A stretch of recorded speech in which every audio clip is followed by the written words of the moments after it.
Hello beautiful people, how have you been? Welcome to Learn English Online with Krishna.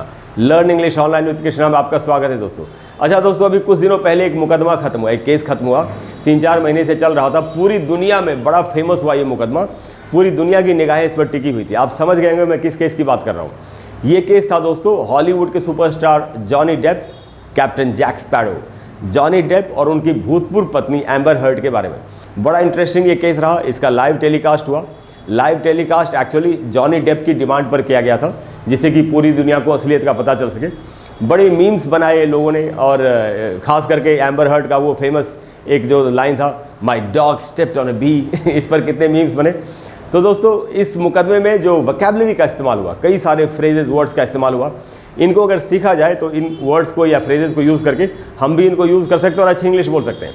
आज की class में हम दोस्तों सीखेंगे Johnny Depp trial vocabulary. Trial का मतलब होता है मुकदमा, कि जॉनी डेप के मुकदमे में जो वोकैबुलरी इस्तेमाल हुई उसी के बारे में आज की क्लास है। बहुत इंटरेस्टिंग क्लास है, आपको ध्यान से तक पूरी वीडियो को देखना चाहिए।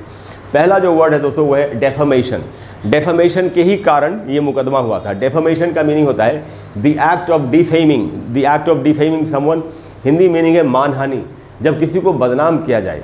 जैसे उन लोगों का कहना था जॉनी डेप का, और वो जीत गए, कि एम्बर हर्ड ने एक ऑपेड लिखा था शायद द वॉशिंगटन पोस्ट में कि मैं डोमेस्टिक अब्यूज़ का शिकार हूँ और जॉनी डेप ने मुझे मारा पीटा, इस तरीके से मतलब उनका आरोप था।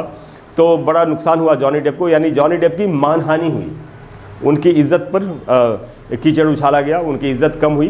तो इसी को बोलते हैं दोस्तों डेफमेशन। तो डेफमेशन का मीनिंग है मानहानि। उसके बाद है दोस्तों मिसोजिनी। मिसोजिनी जो वर्ड है, ये औरतों के प्रति जो अपराध होता है, जैसे औरतों के प्रति जो घृणा की भावना है और उससे जो अपराध जन्म लेता है, चाहे वो सेक्सुअल अपराध हो, चाहे वो मारपीट वाला अपराध हो, कैसा भी अपराध हो, उसी को मिसोजिनी कहते हैं। तो एम्बर हर्ड ने कहा कि मेरे साथ तो मिसोजिनी हुआ, मुझे मारा पीटा गया, जॉनी डेप ने मुझे मारा, ऐसा उन्होंने कहा। तो इसका मीनिंग है दोस्तों फिजिकल अब्यूज़ ऑफ वुमेन, महिलाओं का शारीरिक उत्पीड़न, यानी इसको महिला उत्पीड़न के रूप में आप ले सकते हैं। ओवरऑल जो मीनिंग है महिला उत्पीड़न, तो मिसोजिनी वर्ड का इस्तेमाल हुआ, इसका मीनिंग है महिला उत्पीड़न। उसके बाद दोस्तों डोमेस्टिक अब्यूज़ या डोमेस्टिक वायलेंस। अमेरिका वगैरह में डोमेस्टिक अब्यूज़ वर्ड का ज़्यादा इस्तेमाल होता है, अपने देश में डोमेस्टिक वायलेंस बोलते हैं। जैसे भी बोले मीनिंग है घरेलू हिंसा। तो जो घरेलू हिंसा होती है, अगर एक पति अपनी पत्नी को मारता हो या एक पत्नी अपने पति की पिटाई करती हो, अब तो दोनों ही है, सबको मालूम है, तो उसको डोमेस्टिक अब्यूज़ या डोमेस्टिक वायलेंस बोलते हैं। तो इसका बड़ा इस्तेमाल हुआ, ये बेसिस था इस केस का पूरा।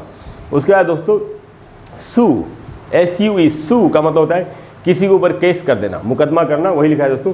Bring a civil action against someone, किसी के खिलाफ मुकदमा करना, तो मुकदमा करना इसका मीनिंग है। आप भी जैसे लोग गुस्से में आके बोलते हैं ना, आई विल सू यू, मैं तुम्हारे ऊपर मुकदमा कर दूंगा। ही वॉज सूड, उसके ऊपर मुकदमा कर दिया गया। तो सू का मीनिंग है दोस्तों मुकदमा करना। उसके बाद दोस्तों ज्यूरी। ज्यूरी क्या होता है? जैसे अपने यहाँ जज फैसला देते हैं, उधर बाहर के देशों में क्या होता है, एक जज होते हैं और एक ज्यूरी होता है। ज्यूरी में बहुत लोग मेंबर्स होते हैं। जज का काम होता है पूरे मुकदमे को सही तरीके से चलाना, और ज्यूरी के जो मेंबर्स होते हैं वही फैसला सुनाते हैं, फैसला वो सुनाते हैं। और जज का काम होता है पूरे मुकदमे को ठीक से चलाना, नियमों के तहत मुकदमा चले इसको देखना। तो ज्यूरी वही ग्रुप होता है दोस्तों, a group of persons sworn, जो उन्होंने शपथ ली होती है कि हम सही न्याय करेंगे। A group of persons sworn to render a verdict. Render का मतलब है देना, verdict का मतलब है फैसला।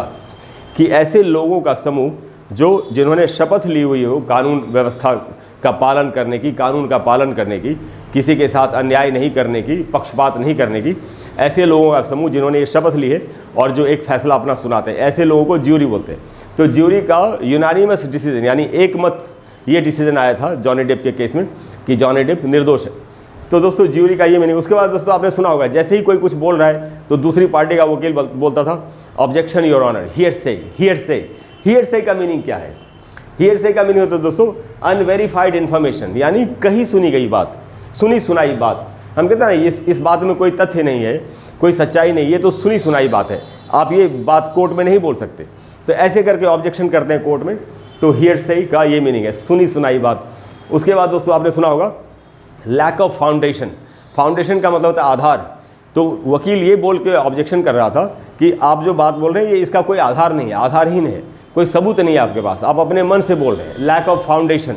वही मीनिंग है दोस्तों, बेसलेसनेस, जिस बात में आधारहीनता हो। तो बेसलेस है ये बात, आधारहीन है, या इस बात में बेसलेसनेस है यानी आधारहीनता है, ऐसा बोल के वो ऑब्जेक्शन कर रहे थे कोर्ट में। और जो वर्ड ऑब्जेक्शन खुद ही है, ऑब्जेक्शन का मतलब है आपत्ति। तो ये मैंने क्यों लिखा कि जैसे जो वकील है उन्होंने कहा ऑब्जेक्शन योर ऑनर, तो जज ने कभी क्या कहा, ओवर रूल्ड, कि नहीं आपके ऑब्जेक्शन को नहीं माना जाएगा। ओवर रूल्ड का मतलब है रिजेक्टेड, जिसको अस्वीकार कर दिया गया हो। और नहीं, अगर उसने कहा, वकील ने कहा ऑब्जेक्शन और जज को लगा कि ऑब्जेक्शन सही है, तो उसने कहा सस्टेन्ड यानी अलाउड, कि हाँ आपकी आपत्ति को, आपके ऑब्जेक्शन को अलाउ किया जाता है, यानी आप जो आपत्ति आप कर रहे हो वो सही है आपकी आपत्ति।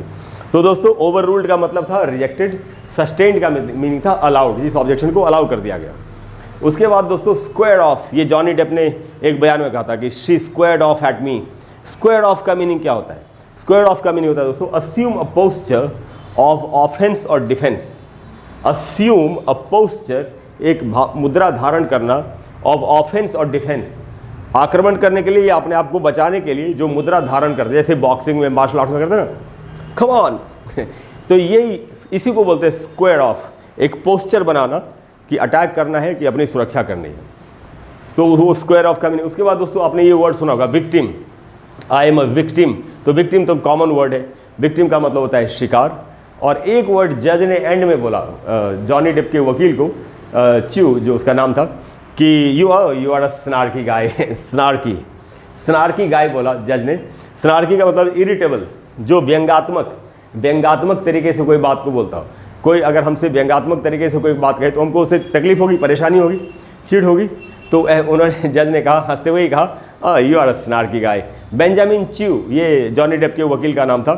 और कमिल वास्केज को तो सब लोग जानते हैं, कमिल वास्केज तो सुपरस्टार बनी चुकी हैं।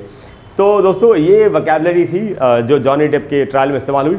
और भी बहुत सारे टेक्निकल वर्ड्स का इस्तेमाल हुआ था, बट ये ऐसे वर्ड्स थे जो आम पब्लिक को जानने चाहिए इनकी मीनिंग। तो इन दोस्तों को इनकी मीनिंग को दोस्तों समझ के हम इनको कभी भी यूज़ कर सकते हैं। मुझे पूरी उम्मीद है कि आपको आज की क्लास अच्छी लगी होगी। अगर क्लास अच्छी लगी है तो प्लीज़ वीडियो को लाइक करें और शेयर करें और चैनल को सब्सक्राइब करें। अगले वीडियो में फिर से इसी तरह का कोई इंटरेस्टिंग मटेरियल, कोई मैटर पढ़ाई का मैं आपको देने की कोशिश करूँगा, जिसको सीखने के बाद आपके लिए इंग्लिश बोलना थोड़ा सा और भी आसान हो जाएगा। कोई भी अगर ऐसा टॉपिक है दोस्तों जिस पर आप चाहते हैं कि मैं आपके लिए एक वीडियो बना दूँ, तो आप कमेंट बॉक्स में लिखिए, मुझसे जितनी जल्दी हो सकेगा मैं आपको उस पर एक वीडियो बना करके दे दूँगा। Thank you very much, I will see you soon, bye bye.